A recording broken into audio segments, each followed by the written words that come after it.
Olá pessoal, tudo bom com vocês? Aqui eu estou trazendo mais um vídeo para concurso público, só que nesse caso é mais específico para o concurso da Prefeitura de Ananindeua, que vai ser mês que vem, em dezembro, dia 14, se eu não estou enganada. Eu também vou fazer esse concurso, então aí tive a ideia de estudar essa lei, que tá lá no conteúdo programático, na parte de legislação, que é a lei número 2177 de 2005, não é? Que é o Estatuto dos Servidores Públicos do município de Ananindeua. Então, para o pessoal que vai fazer esse concurso, ou talvez futuramente tenha de novo algum concurso para a prefeitura, e com certeza vai cobrar esse conteúdo, então a gente já tem um vídeo aqui sobre isso. Então, eu coloquei algumas questões também sobre essa lei, que já caiu na mesma banca, que é a CETAP, e assim a gente vai discutindo. Então, qualquer coisa vocês podem comentar embaixo, ou curtir, compartilhar, fique à vontade, como sempre falo nos outros vídeos. Então, essa lei, ela fala primeiramente sobre o regime jurídico. Qual é o regime jurídico aplicado à administração direta, autarquias e fundações públicas do município? É a estatutária, ou seja, ela é embasada naquela relação do servidor com o Estado em base de um conjunto de regras que intermeia, né, essa relação. Então, qual é o regime jurídico aplicado? Estatutária. Logo, ela não é aplicada para três grupos: aos servidores investidos em empregos públicos, assim definidos em lei municipal específica. O segundo grupo que também não aplica é aos empregados da empresa pública, sociedade de economia mista e outras entidades da administração indireta que explorem atividade econômica. E o último grupo são os contratados por tempo determinado para atender a necessidade temporária por excepcional interesse público. Então, aqui eu já trouxe uma questão já de 2019, já está bem recente, né? Que justamente perguntou sobre isso, né? Qual é o regime jurídico aplicado? Olha só como é que como enuncia a questão. Marque a alternativa que indique qual o regime jurídico dos servidores públicos da administração direta, das autarquias e das fundações públicas do município de Ananindeua, conforme determina o caput do artigo 1º. Falei da agorinha, estatutário. Então, a gente já vê que isso já é cobrada num concurso público. Continuando, o Estatuto ainda define que os servidores são legalmente investidos em cargos públicos, podendo ser efetivo ou de comissão. Posteriormente, eu vou falar sobre essa diferença que tem, né, na lei, o efetivo e o de comissão. Mas, gente, já para gravar na memória, né, o efetivo, ele é aquele que precisa de concurso público, ou seja, que precisa passar, que é o exemplo nós. Caso nós passarmos, então a gente vai ser classificado como servidores efetivos. Outra palavra aqui nesse estatuto também ele enfatiza é com relação aos cargos públicos, que é o quê? O conjunto de atribuições e responsabilidade da estrutura organizacional. Então, a gente tem que também saber um pouco do conceito desse cargo público. E, além disso, ele enfatiza também que os cargos efetivos são organizados preferencialmente em carreiras. E, com isso, ele leva em consideração a escolaridade, qualificação profissional exigida, natureza e complexidade das atribuições. Então, seguindo para o próximo passo, que faz parte do capítulo 2 do Estatuto, é os requisitos básicos para o ingresso e permanência no serviço público, que são 6. É bom a gente gravar o número 6, porque são 6 requisitos básicos. Que primeiro é a nacionalidade brasileira, ou seja, ele não faz aquela distinção de brasileiro nato e naturalizado. O gozo dos direitos políticos, a idade mínima de 18 anos, ou seja, ele não tem o máximo, apenas o mínimo, que é 18 anos. A regularidade com obrigações militares e eleitorais. Nível de escolaridade exigido para o cargo, tanto que a gente vê, né, cargos para superior, para nível médio e fundamental. E, por fim, a boa saúde física e mental, comprovada em prévia inspeção médica oficial, admitida a incapacidade parcial na forma que a lei estabelecer. Esse aqui eu achei meio estranho no final, mas é o que está no estatuto. Porque, assim, as questões que eu observei com relação a esse tema, ela é copia e cola. Então, se a gente sempre ler a lei, a gente vai conseguir memorizar, e aí quando cair a questão, a gente vai logo lembrar, assim, eu vi isso no estatuto. Então, independente se tu não entendeu muito não, tem que ler, porque aquilo vai entrar na tua cabeça e assim tu vai poder resolver melhor as questões. Então, aqui a gente já tem uma outra questão também de 2012, desculpa, de 2012, então é mais antiga. Que aqui ele fala, né, sobre os requisitos básicos para o ingresso e permanência do serviço público, que é a nacionalidade brasileira. Lembra, ele não faz a distinção com brasileiro nato brasileiro nato e brasileiro naturalizado. Só que aqui ele foi bem mais espertinho, porque ele não foi só apenas no estatuto, mas sim na parte que está na Constituição Federal. Então, a gente tem que também saber um pouco da Constituição Federal de 88, porque ela está intrínseca também no Estatuto, já que ela é uma base para todas as leis. Então, aqui, olha só a primeira alternativa. Os brasileiros natos, que são os nascidos na República Federativa do Brasil, ainda que de pais estrangeiros, desde que estes não estejam a serviço do seu país.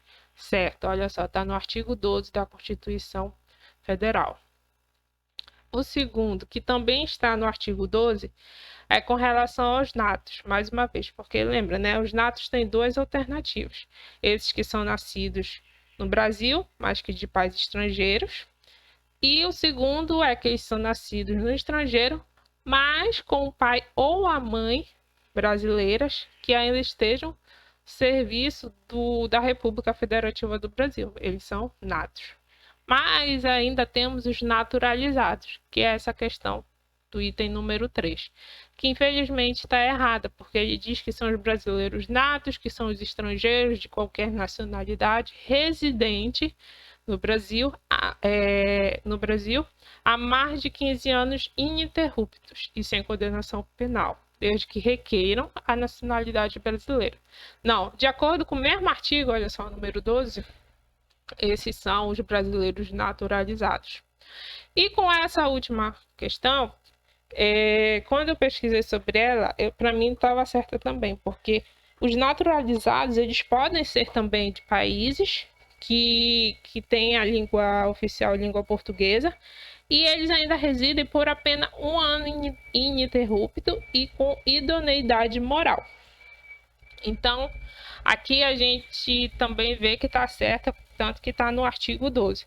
Só que no gabarito dessa questão, ele considera apenas o item 1 e o 2.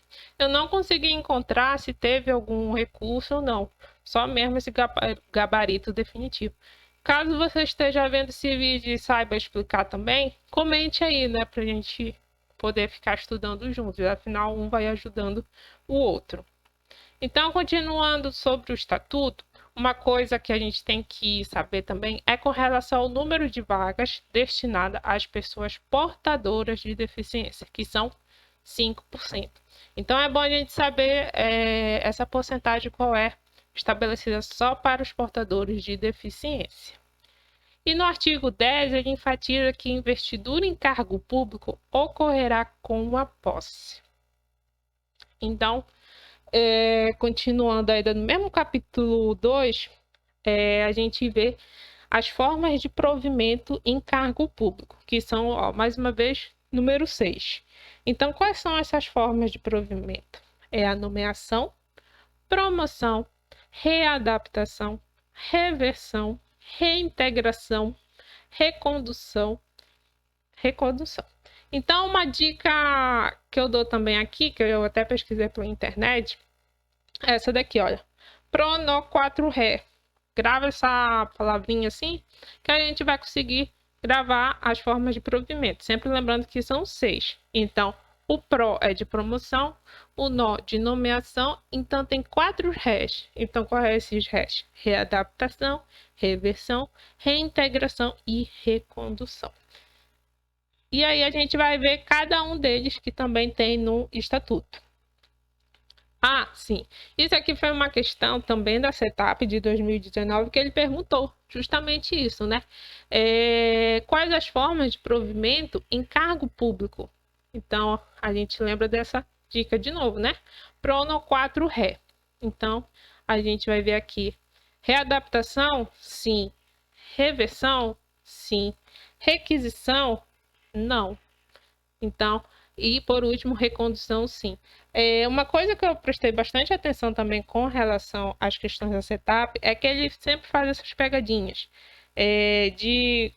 marque a correta, ou marque a incorreta, ou marque o exceto, ou marque que não condiz com tal artigo. Então, a gente sempre tem que prestar bem atenção, nem que seja na hora de marcar na questão, aquele não lá, porque qualquer coisa pode te induzir a marcar o certo. E às vezes, por exemplo, a questão te pede a errada, mas assim, tu tá tão viciado para marcar certa, aí tu lê a primeira, já vê que tá certo, pá, tu marca.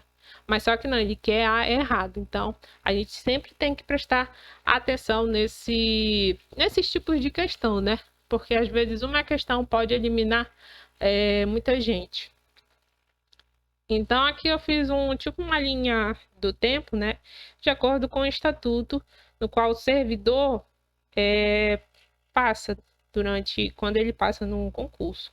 Então, o início é claro, né? Depois da aprovação no concurso e tudo. Então, ele tem a nomeação, em seguida, a posse e o exercício do cargo, o estágio probatório, em torno de 3 anos, são 3 anos, e por fim, a estabilidade, que após isso, o servidor ele pode passar por inúmeras situações. Pode ser a promoção, readaptação, reversão, recondução e tem outros que eu vou falar também aqui. Então, o que é a nomeação? Quando passa, né, no concurso, você vai ser nomeado para aquele cargo.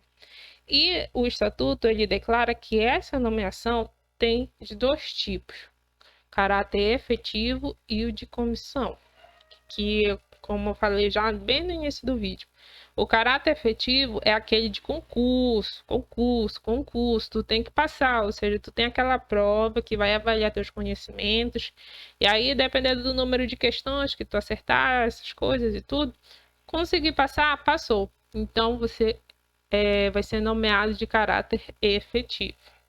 Enquanto de comissão, não. De comissão, ao meu ver, ele é menos turbulento, vamos dizer assim, né? Por quê? Porque a única coisa que ele exige é a confiança entre o nomeante e o nomeado. E esses de comissão, eles possuem atribuições principalmente de direção, chefia e assessoramento. E outra coisa interessante também é com relação à sua dedicação, que é integral.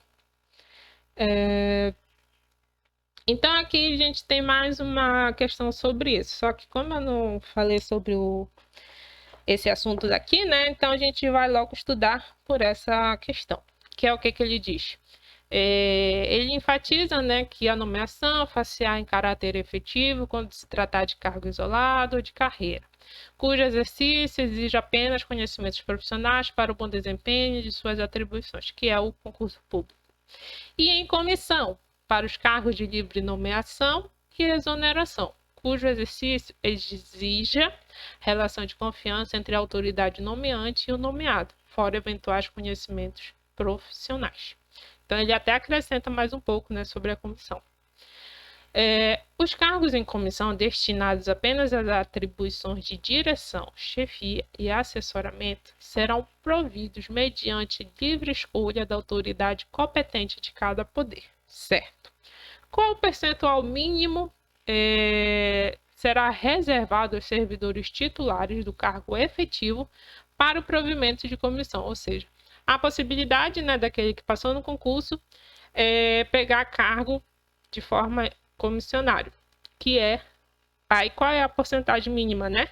Que é de 3%, de acordo com o artigo 20, inciso 1º. Então, a gente tem que ter também essa noção. De uma forma geral, por exemplo, informações sobre a quantidade de porcentagem de tal coisa, é bom a gente ter em mente, porque muitas vezes eles perguntam, olha só, esse tipo de questão, né? Então, a gente sempre tem que manter. Por isso que é importante, né, a gente ler bastante o estatuto, que aí a gente vai gravando, às vezes não, com o tempo, a facilidade das informações serem absorvidas na nossa mente. Bom, depois da nomeação, né, a gente vem com a posse. O que é a posse? Ela é a aceitação, né, das atribuições, deveres e responsabilidades do cargo com o compromisso de bem servir, formalizada com a assinatura do termo da autoridade e empossado.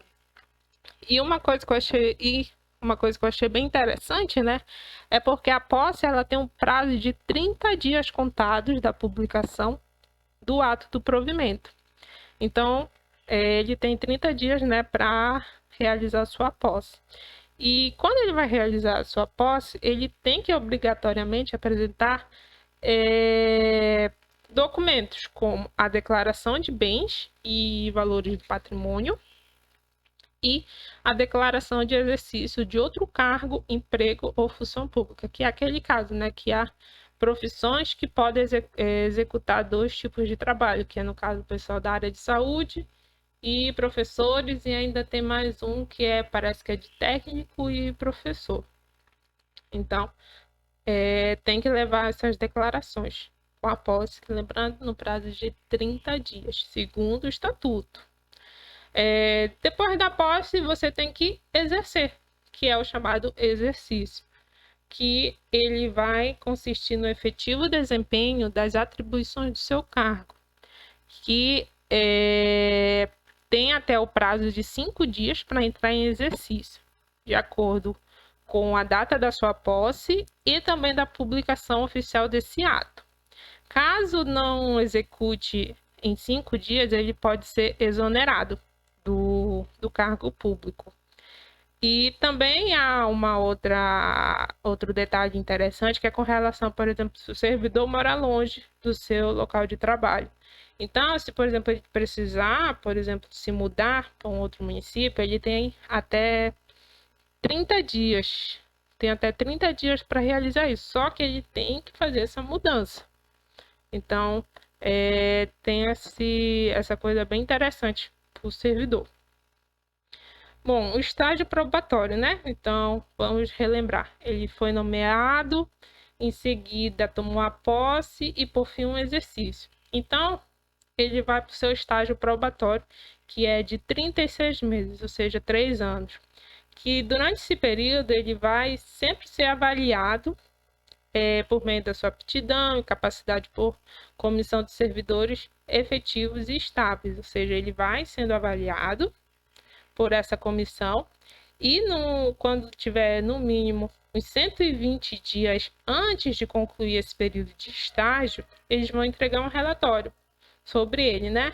Embasado na assiduidade, disciplina, capacidade de iniciativa, qualidade de trabalho, produtividade e responsabilidade.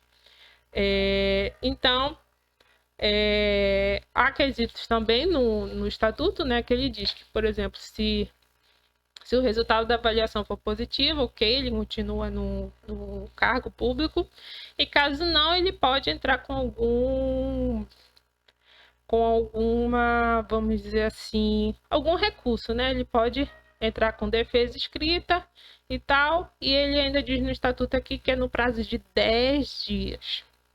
Então, vamos supor que você conseguiu realizar com ótimos resultados a sua avaliação no seu estágio probatório. Então, enfim, você vai chegar à sua estabilidade, que deve ser uma coisa maravilhosa, né? Que você vai estar finalmente estável. Então, mais uma vez, né? Após os 3 anos de efetivo exercício no cargo. Então, o servidor, nesse período, ele só pode perder o cargo diante de quatro alternativas, que esse tipo de questão eu já vi não só para a Prefeitura de Ananindeua, mas também para outros concursos, né? Porque normalmente a gente consegue observar que essas leis, elas são muito parecidas, independente sim do órgão às vezes. Então tem algumas coisas que embasam, tanto que elas vêm embasadas de acordo com a Constituição Federal. Então olha só um exemplo aqui. Após a estabilidade, o servidor só pode perder o cargo em virtude da sentença judicial transitada em julgado, mediante a processo administrativo disciplinar, e lembrando que é assegurada a ampla defesa, só pode também perder o cargo mediante a procedimento de avaliação periódica de desempenho, mais uma vez assegurada a ampla defesa, e por fim, quando há necessidade de redução do pessoal em cumprimento ao limite de despesa estabelecido em lei complementar federal. Então, só há apenas 4 possibilidades do servidor perder o seu cargo, né? Então, são esses 4. E é sempre bom a gente lembrar desses 4 quais são. Aqui a gente tem uma outra questão sobre isso, no qual ele fala, né? Quem são os servidores considerados estáveis segundo a Lei 2177 de 2005, que é do estatuto aqui do vídeo. Então, vamos só iniciar assim, lendo cada uma e ver se tem alguma coisa errada ou não. Então, assim, pessoal, caso vocês queiram ter acesso às questões, vocês podem também comentar aí que eu consigo organizar e coloco para vocês na descrição do vídeo. Então, são estáveis após 2 anos? Não. Então, a gente já desconsidera. São estáveis após... Não. De novo, olha só. São estáveis após 3 anos. Isso aí já começou bem, né? 3 anos de exercício no cargo. Os servidores nomeados em virtude do concurso público, certo. Ou processo seletivo simplificado público, certo. Aprovados na avaliação do desempenho prevista no artigo 28, certo? E ainda tem mais esse detalhe aqui que eu não falei, mas aqui na questão ele vai te ensinar, que é a outra maneira também de ser estável é essa daqui, de acordo com esse artigo 19 do ato da disposição constitucional transitória da CF, que é estiver em exercício do cargo há pelo menos 5 anos continuados, ou seja, 5 anos direto, e que não tenha sido admitidos de forma regulada pelo artigo 37, que é do concurso público. Então, a alternativa é a letra C, tanto que, olha só, está no artigo 30 do Estatuto. Continuando, né? Depois da estabilidade e tal, você pode passar por algumas situações. Por exemplo, a promoção, que de acordo aqui com essa imagem, a gente consegue ver, né? A servidora conseguindo elevar o seu cargo, né? Ou seja, ela vai ficar mais superior em nível, né? Da mesma carreira, na mesma carreira, vamos dizer assim, mas com seu cargo a classe vai aumentando. E mais claro, para isso tudo ainda continua tendo aquela avaliação prévia e tudo da sua capacidade para o exercício das atribuições da classe correspondente. Ou seja, ele está na mesma carreira, porém ele vai elevando a sua classe, certo? Outro item também que pode ocorrer, que é a readaptação. Ou seja, ele está voltando e ainda mais se adaptando, né? Então é o quê? É a investidura do servidor em cargo de atribuições e responsabilidades compatíveis com a limitação que tenha sofrido em sua capacidade física ou mental. A outra também é a reversão, que é o retorno à atividade do servidor aposentado por invalidez, que quando, por exemplo, não for suficiente os motivos que levaram a isso, ele pode voltar à atividade, né? Mas aí tem que ter todos aqueles exames, toda aquela comprovação médica, né? Para fazer a sua reversão ao cargo público. A gente tem também a reintegração, ou seja, ele vai reinvestidura do servidor concursado no cargo anteriormente ocupado ou no cargo resultante de sua transformação, quando invalidada a sua demissão por decisão administrativa ou judicial, né? Que é aquele caso quando eu falei das 4 possibilidades do servidor perder o seu cargo. Então, com ressarcimento de todas as vantagens e reconhecimento dos direitos inerentes ao cargo.